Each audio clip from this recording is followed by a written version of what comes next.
So mga kamayantek, ipapakita ko sa inyo dito kung paano mag-battle trade sa expert option.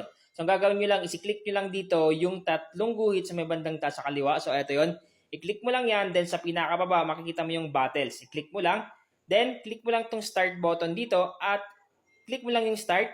Automatic ma-activate na dyan yung battle trade. At magka-countdown dyan, so continue lang natin.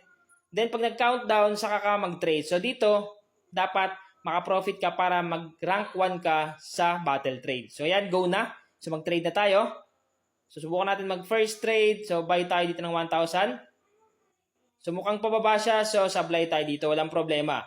Pero pag profit tayo dito, so nag-buy ulit ako ng 1,000. Pag profit ka dito, automatic magra-rank ka dito. So yan.